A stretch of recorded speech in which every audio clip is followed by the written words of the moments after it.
Hello, everybody. Look, I'm here. It's working, which is amazing. Hi, Which is everybody. amazing. Welcome to another day of Wild Moments, proudly brought to you by explore.org. My name is Taylor McCurdy. And of course, on the other side is Ben Coley, who I don't think some of you have seen his face for a very, very long time. Welcome, Ben. I know you're super excited to chat all things African animals, and I'm sure everybody wants a quick update on where you've been. Yeah, thanks, Taylor. It is an absolute delight to be back. Yes, for those of you who may remember me from past episodes, I have been over in New Zealand for about 7 or 8 months, doing some astrotourism work over there, and very much missing all things African wildlife. Beautiful country, New Zealand, but lacks the wildlife diversity that I've been used to for many years. So I'm super excited to see, even for now, videos of African animals. I have missed them dearly. Well, I suppose everybody has come to the right place, right? To see wonderful things about wonderful African animals. And well, I know that I'm very glad to be co hosting the show with you today. Also, apologies, everyone. My voice is a little bit raspy as I've been plagued by the common cold. But don't worry, I'll be fine. But there's a couple of you who have just jumped on to say hello. We've got Casper's third ghost. You said happy Thursday, and you've got your hot coffee ready, which is also awesome. And then dear NC, you said good morning from Seattle. You're ready with your coffee, and you're also excited to start the show. So welcome. I know that there are a few more of you that will be joining. Here we go. I've just got to do that thing where you scroll down. We've got April Owl. Who says good morning, everybody from a rainy Connecticut, and that you're happy to be here, of course, with coffee and vanilla soy milk. That's quite nice. Fancy. I don't think I've had vanilla soy milk. It is very fancy. And then Mary Momo, you said hello, Taylor and Ben from a sunny hot springs, Arkansas, that you're sipping away on your Mountain Valley spring water. Oh, very specific. And you're excited for this wild ride. Well, a wild ride it's going to be. And then we've got a couple of questions which we'll probably get into at some point. But yeah, oh God, goodness, there's lots of you. Glenda Newmark Craft, you're also here with a glass of chocolate milk, and then Amber Co. You've also jumped on, and of course, Rolling Trouble, and you've gone, woohoo, Ben and Taylor. Well, I'm very excited now. Okay, Ben, I'm not going to keep you any longer from any wildlife clips. So what we will do is that we're going to start this Wild Moment show off with a crocodile at Victoria Falls that has been keeping us entertained for weeks. Okay, well, there's definitely a crocodile on the left. No, I saw the crocodile. Great Okay, so we've egrets got and one marabou more. storks by the looks of it. Yeah. Oh, there appears to be some feathers protruding out of the water, just sort of sailing by. It's like a I don't think giant birds. spiky dorsal fin. It is like maybe this is the Loch Ness monster. You know, everybody can stop searching now. Conspiracy theories, here we come. Yeah, who How knew it was bizarre. in Big Falls? Yeah, exactly. And no wonder nobody could find it. We've been searching in the wrong places. Okay. Oh, I saw the tail of the crocodile just on the right near that egret. So obviously it's the croc that's caught a bird. And it's a little bit difficult to tell. Ben, any ideas on what bird you think it could be? It's got pretty dark feathers. It does. I would say very large feet as well. I probably err on something vulturine. It looks like very sturdy toes that it had. Yeah, But not exactly. often Those. that you've seen that I've seen a crocodile with a bird in its mouth. Certainly see them socializing with each other, but occasionally one will have a snap. Oh, there we go. Bit of a But quarrel between a unusual croc. indeed. We had a sighting at King's Camp a couple of weeks ago in Wild Moments where we had a young crocodile leap out of the water, try catch a nightjar that was trying to drink water from Oh this, wow. and that was crazy. So I feel like birds and crocodiles don't seem to be getting along at the moment. I think I agree with you. I think it's also a vulture species of some kind. So Ben, the last time Ben was on Wild Moments, it was a very long time ago. And since then, there have been some new cameras that have been added, and I've been just briefly trying to tell Ben a little bit about the crocodiles of Victoria Falls Safari Lodge and just how spectacular the interactions have been with other animals. Um, so it's just so wonderful to see that this, whichever, it's probably not the same, necessarily the same croc that we've been seeing, chasing elephants, going after buffalo, that type of thing. But whoever it is really taken advantage of the situation. And there's also a vulture restaurant here. And with vultures, you can see it looks like hooded vultures that were just sitting in the foreground. Often, once they feasted, if there is water available, everyone they get this bad rap for being pretty dirty birds, but they'll go and bathe in the water. So, a crocodile could have quite easily snapped one of them up. I'm not sure what you think about that, Ben. think. Absolutely. I've seen it before where tens, if not hundreds of vultures all bathing themselves. I agree. They have this horrible reputation of being disease-ridden creatures, but they are a lot cleaner than a lot of people think. And the crocodile is the opportune hunter, possibly the greatest of them all. I So I see absolutely no reason that if it had the opportunity to, why not? And they've been doing it for a very long time. I actually was at the Natural History Museum in London a few days ago, and I like dinosaurs. I like all things animals, and I actually went to go and went round the dinosaur exhibit, and they had a fossil there of I forget which dinosaur it was. It probably had about 18 syllables in its name, but it was one of the very first dinosaur fossils from an age perspective that had been found, and they found a crocodile skeleton in its stomach.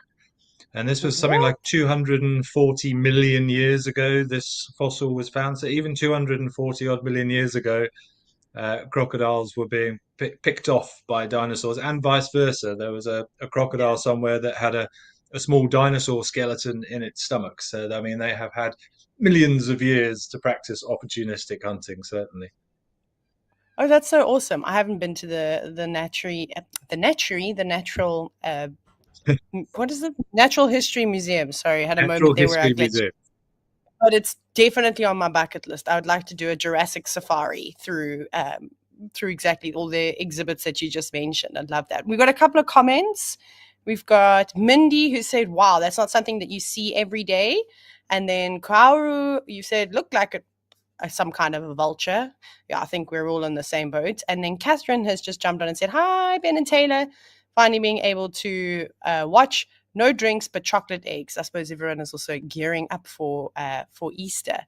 And then Kaoru has also just jumped on now and said those marabou storks look like they were quite curious and interested in what was happening with the croc and the bird. I suppose that's natural. I mean, even if you were to maybe have some antelope species that were hanging around the water, feathers protruding out the water like that, kind of just sailing along, I think would definitely draw the attention of many onlookers. I wouldn't be able to stop staring, that's for sure. I was trying to hold back my giggles because it kind of was quite, for me, it was quite a comical scene just all of a sudden. There we go. La, la, la, la. It looks like sort of dinosaur, like a Spinosaurus dorsal fin, sort Exactly. of prehistoric shark. It was so But bizarre, no, the marabous, calmly I'm sure, floating yes, off. you could always sort of see those marabous going, what is that? What But is that? also Yeah, great that's something scavengers as different. well. So the potential of some extra food going around there. No, absolutely. I think this is such a great clip. I'm This is going to coming have in for some a fun closer look. trying to eat that. Yeah, like you said, seeing if there is a chance. Maybe can I get a piece of that? Can I get in there? Funny looking creatures. Yeah, but I And the think I egret agree. looks. Definitely not a massive vulture there, but just looking at that foot, I would have, Yeah. from my knowledge, the stalks wouldn't be quite so chunky as that, and it doesn't look big enough Mm. to be a stork. So it's some form of vulture, I agree. Yeah, the marabou has definitely got much longer legs, and they, like you said, their toes aren't as stubby as a vulture's. Well, there we go. Mystery solved. I really enjoyed that. I'm glad the crocs also got a meal, though. But as you know, we've got a couple more clips we've got to get through. So, from the morbid scene of the vulture feathers and the crocodile, we're going to watch something a little bit more light-hearted, but it also happened at Vic Falls. Oh, sweet little I have elephant. missed baby elephants so much. I bet you can't wait to be in a safari vehicle again and have a little one show you how big and strong it is. Absolutely nothing quite like being charged by a little baby elephant.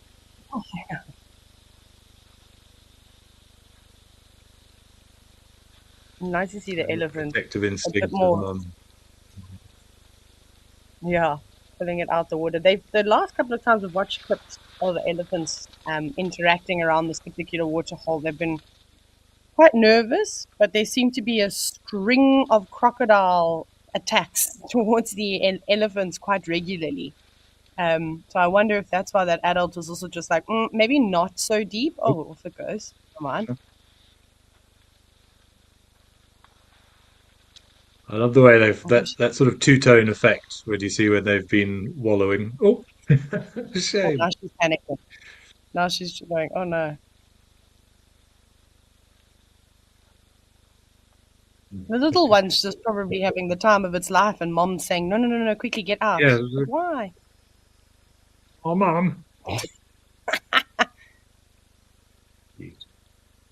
Gonna go straight back in again. Yeah, Yep. no. Bath time over. Come on, mom, let it have a little bit of fun. Oh, there we go. It's back in the water again. That's maybe that's why mom is actually behaving like this and not letting the little one really want to go in at all because of their experiences with crocodiles um, in this Maybe particular if what you spot. said about the those crocodiles in that area are true, but that's also very, very young. Interesting to see at the beginning there, it Oh. was looked like it was drinking straight from the mouth, hasn't got the coordination yet in the trunk. That certainly only looks a couple of months old, so very, very protective, I would think, at that age. Yeah, absolutely. Oh no, mom, you're not winning.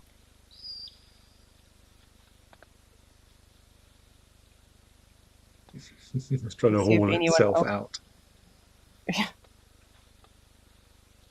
Interesting to see that one on the right with the temporal secretions there, quite a few of them, whether that's picking up on the stress of this one and worrying about her youngster. I was just about to say, I wonder how long it's going to take before one of the other adults come in and intervene, or at least try to help the situation. I'd rather that little calf be in this tiny little channel over here rather than the Yeah. depths that go off to the left because there's just so many crocodiles. There we go. And then marching straight out of the water, not to give them a chance to go back again. Shame. Sweet. That's a very little elephant. Run, run, run. Even kicking up a bit of dust. Awesome. Well, that was a nice feel good, sorry, I knocked my computer, Hmm. um, moment, which was always awesome. Uh, I really like that. Shame the little elephant, very sweet, just swimming around there. But I do get nervous. I was definitely Give sitting him at a the big edge of my seat. cheesy grin. Yeah, luckily Kirst gave us that inside information saying it's a cute clip. Otherwise, I would have been a bit hesitant about going into it. But thankfully, that is not the case. Rolling Trouble has said that was so much fun to watch, and Silly Possum has now said, "Mum, but why?" That's exactly what that little elephant was saying. I was not having any of it at all. Shame, but it's always really sweet when they do that. Okay, we're gonna head over to another clip now. This is also a clip that was filmed in the evening, but it's not at Vic Falls this time. We're gonna head over to the east coast of South Africa to Tembe Elephant Park.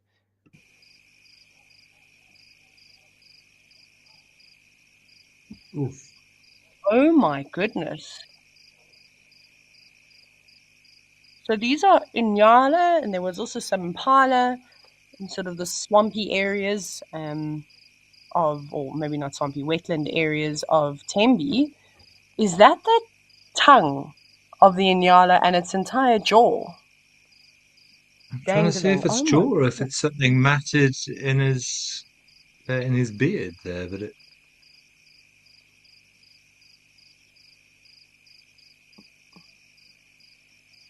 Oh no, yeah, the it's its whole lower entire jaw. jaw. Oh my goodness. Wow. Now that's really interesting. That's not an injury that we see all the time.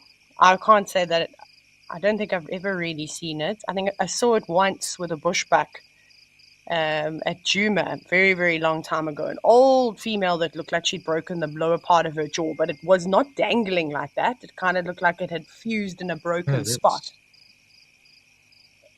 Mike, what would I you mean, think that would looks cause something like relatively fresh. I assuming that is the lower jaw. The only thing I can think of is a kick, an inadvertent kick from something, maybe caught up in a, I wouldn't say a stampede, but possibly other animals lashing out at something and just a misplaced kick. I do not know what could have done that. That is extreme, to say the least. I mean, I'm Yeah, just trying to think. I mean, Running into something at high speed, I can't imagine would cause that. But just incredible to see that he's still wandering around and functioning. How he's able to eat or what? I do agree with you because he doesn't look like he's in that bad condition. Like he still looks pretty plump, his hips aren't really showing. So, like you say, I think it must have been something that's happened fairly recently because there's no ways he's going to survive a situation like that. You can't chew, Yeah, you can't you can't drink breathe. water. No, there's no way out of that. I mean, we know how resilient animals are, but I highly doubt that an Inyala bull will be able to make a recovery of such an injury, which is quite sad to see, but it is nature, and that's not an injury that we see very often. I mean, I've seen more big cats with broken jaws than I have like antelope species. Yeah, It's obviously yeah. I with swear, live kick from a examples. giraffe Yeah, or something. Yeah, yeah, exactly. Something, running into a herd of buffalo, not being able to get out, you quite easily break your jaw and other appendages too. But something like that, that's bizarre. But we do have a couple of vets every now and then. Is Tris Vissop Hmm. on today? Because Tris normally comments on a lot of the injuries and gives some great information. I think JJ was wondering if it could be a predator. Maybe, but I think it's highly unlikely because the force that is needed to dislodge, to actually break the jaw, never mind it just being dislocated, it's like completely unhinged itself. It's like it's whatever bones are here in the jaw, like completely snapped. And then somebody said, Yeah, apparently in the chat when this was seen, it could somebody suggested maybe it was a snare, potentially, maybe then fighting back and possible. Yeah, breaking its. Well, it's obviously very difficult because we can't see any of the injuries surrounding it. So we can't see if it has, ripped away at other flesh. Is it just a clean break? So it's quite difficult with it being at night. And as you know, these cameras are amazing, but they're not quite 4K. So it's quite limiting when we do zoom in. We lose a lot of quality, which really doesn't help when we want to see fine details like that. Um, but uh, but that's something quite interesting to think yeah. about. I don't know how bad the snaring is on in that area. um, sure, I really I've don't seen know, some but pretty that's nasty snare-based injuries, and I could certainly see how, walking head low to the ground, it's possible to just get the lower jaw hmm, stuck in a snare. But yeah, I suppose possibly if you're sort of bucking to try and get away from it, you yeah, could possibly dislocate it like that. I mean, but as you said, the animals' powers of recovery are amazing. I remember seeing up at Punta Maria in Kruger, so because there's a lot of snare injuries on elephants up there. Elephants with great big holes in their trunks and things, and watching them at the waterhole as to how they've adapted to get around it is, yeah, it's pretty incredible. But I agree. I yeah. don't think there's, if that is what we're looking at, whether that there's much hope from a feeding perspective. You can't pluck any vegetation. It can't be chewed. No, No, horrific. that's it. The tongue is such an important muscle for moving food from the front of the mouth to the back of the mouth and then swallowing. And it doesn't look like that Nyala's got any control at all over its tongue either. So, I mean, that's hugely problematic. Um, oh, Just even goodness. thinking from So, drinking, that very first section it did look as if it had its head quite low in the water. I imagine if there's any ability still to sort of siphon the water back, would be yeah, thought. yeah. It'd be really interesting. I mean, if it could drink, it's definitely going to last a little bit longer. But oof, I mean, Mm, I don't think it's going to move too far away from this area. So for those of you that are watching the cameras, the Tembe Elephant yeah, Park area regularly, keep an eye out on it. with such a severe injury, it's now not just going to go on a walkabout. There's water and there's food nearby. It's probably just going to stay around. So maybe we can see the full circle of kind of what happens in the end.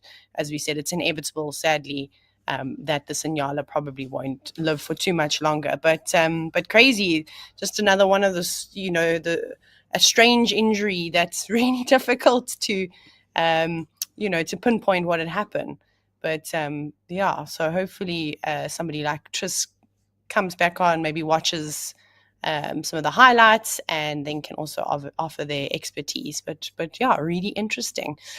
Okay, then we have got one last clip, and this is in South Africa, but not now on the East Coast. We're moving back to the Greater Kruger area.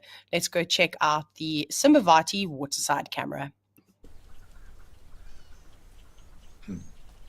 Oh, sweet.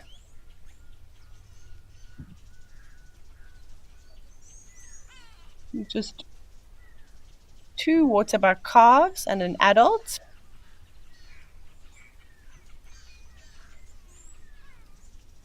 Let's see if this other one is going to come in and have a suckle. Oh, it is. Yeah. Oh, that's interesting. Have you ever seen waterbuck twins before, Ben? Not knowingly. I mean, they do form creches, obviously, and I did wonder when, obviously, as you said, we got the little description of the clip, whether it would be Mhm. um, just sort of two. Oh, there goes even the younger one. In around, but to have two of them suckling, and just the way that the female there was licking the urine and things. I mean, that is, to my knowledge, the sort of behaviour that's very much reserved to your own offspring. So I think it's, well, I wouldn't say nailed on, but I think high probability that this is twins. It has been recorded in waterbuck, but it's pretty rare from what I know. It's always remarkable when you get to see twins. I mean, I've seen twin Blessbok before, seen plenty twin Impala, but I've also not Mm. ever seen twin waterbuck before. But then again, we know that when they're really young like this, quite often they're hidden away, and so it could happen more often than we even know. You can see once that third one got a bit too close, Mom was like, "No, not comfortable." But that Yeah. is so precious to I've seen what see. I believe to be twin elephants before, Oh but wow, again, as you that's said, amazing. to know for sure. And elephant, you never quite know because of the social bond and adoptions and things we know does happen in elephant quite often. So you never know for sure. But I saw two very equally sized with the mother doting on both of them, equally with no other females in the surrounding area. Yeah, But no, never knowingly seen it with waterbuck. But I thought particularly there, the that licking of the urine and things. So to me, it is very much a family orientated thing. So I think it's yeah. a very strong possibility that they are twins. Amazing. Oh, that is really awesome to see. It makes me so happy to see so many young animals. I know you've missed all the babies this season, um, but you are Yeah. going to be coming back to South Africa as we're in for a dry one. So the predator viewing should be quite good. And I bet you've missed seeing a leopard draped across a big marula branch. I even have missed seeing that. It's been a while. I've had a decent leopard sighting. And then there's a couple of questions. We've only got a few minutes left, so we'll quickly get through them. Bird Book, you've just exclaimed that this is so beautiful. Absolutely, to see two youngsters suckling from their mother. And then Tim wants to know, do they allo suckle? So Tim, that's actually really interesting. I mean, I'm just going to bring up hyenas as an example very quickly. I mean, for I don't even know how long and how many books it's been written where they state that hyenas do not allo suckle. But then there's been a lot of new evidence where where it's being seen. One adult female in a clan that's been followed, for most of the clan's life. So which youngsters belong to which adults, and seeing unrelated individuals suckling the other cubs. So I wouldn't say that it's impossible. It's just not necessarily a common behavior that we see. Do you agree, Ben, or I do don't you know if think that? I agree. Yeah, lions, hyenas. I've seen it in hyenas as well, but I don't recall ever seeing antelopes allo suckling like that. So no, I think to my knowledge, nothing documented that I've ever read about allo suckling in waterbuck, Hmm. certainly. No, not something that I've ever come across either. So, like Ben said, with the behavior that we witness, it's more likely than not to be twins. And we've got one more question from Andy. It's not on the topic that we were talking about, but Ben, this might be a good one for you, seeing as we've missed talking about Africa and all its animals. So, Andy has asked, it's kind of a long question, but in South Africa, do landowners of private reserves have to get the government approval before they are hands on with animals within their reserves? For example, to treat an injury or to dehorn or trim the horn of a rhino? Well, again, it's certainly, to my knowledge, yes, you have to work in conjunction with the local authorities to ensure of that. Again, just from personal experience, if we came across an animal with a snare injury, it wasn't up to us to do it. You have to get the vets involved. You have to get all the relevant authorities before anyone can come out and find it. And it does take a little bit of time, unfortunately. So Mhm. keeping an eye on that animal is difficult. But no, you can't just take matters into your own hands. I don't know the official chain of command as such, but it all has to go through the relevant park authorities for your specific park. Yeah, especially when it comes to trimming the horns of rhinos, for example, there'll be permits that need to be issued. There is a lot of red tape around moving wildlife, whether you're trimming their horns or putting tracking devices on them. It's not just easy. And even though you might own the animals, if you have a fenced off reserve, like Ben has said, you still got to go through the right channels to be able to do that so that they can just manage the way the operations actually all go, which is good. It's good to have regulations and that type of thing. But thank you, everybody. Sadly, that's all the time that we have for today's wild moments. But remember, you can watch the cameras anytime you like. They go for 24/7, so make sure you do that. But thank you so much, Ben. It's good to have you back, and I'm looking forward to hosting more shows with you. Delighted to be back. Thank you, everybody, for joining, and yeah, hoping to do many more. Cool.